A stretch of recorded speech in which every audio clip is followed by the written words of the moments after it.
Escalating tensions between Iran and Israel has once again put the spotlight on West Asia. And the biggest question is, who are the real players in West Asia? Here's a detailed explainer for you.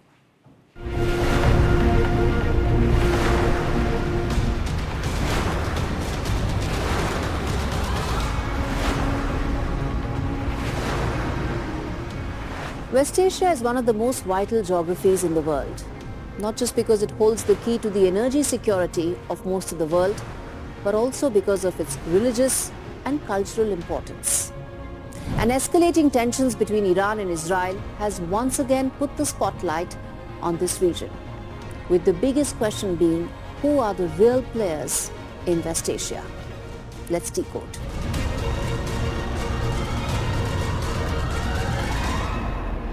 Historically, West Asia has been of enormous interest to the world.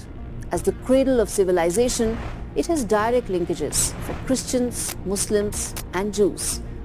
But it's also the theatre where all power games are played.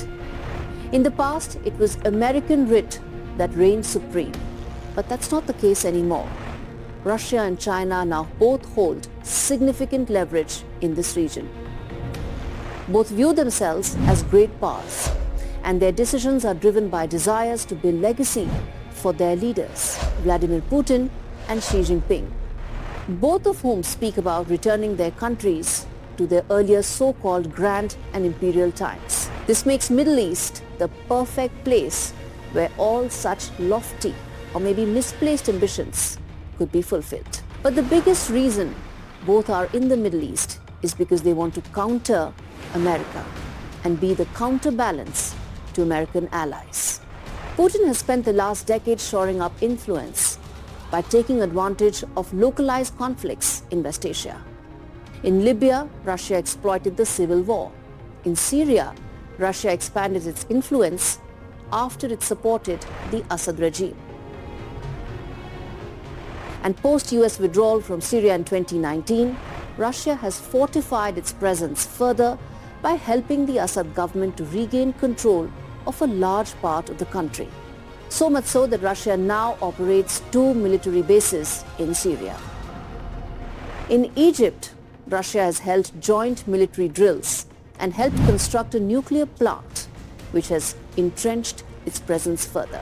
Now, Putin's biggest competition for influence in West Asia is not America, but the Chinese president, who also fancies himself as the biggest power broker in this region.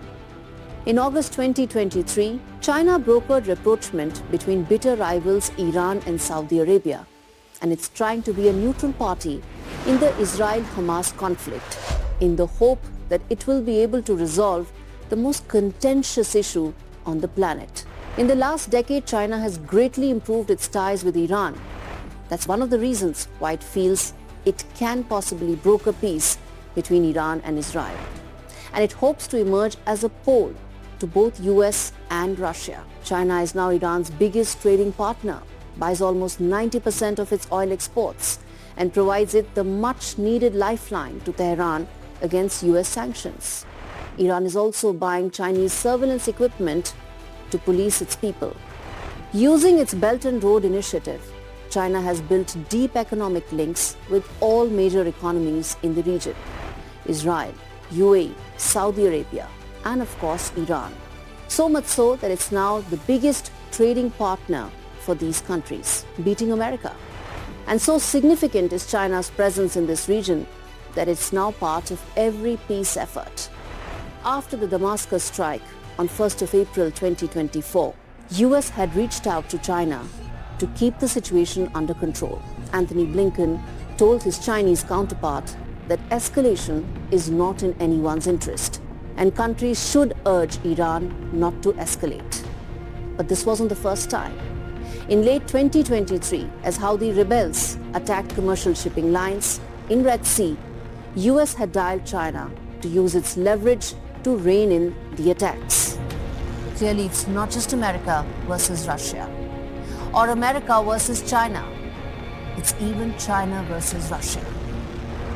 And in the midst of these power battles, with no major power wanting to cede space to another, This leaves this region perpetually at risk of witnessing flare-ups as nations look to score points, then settle long-pending issues.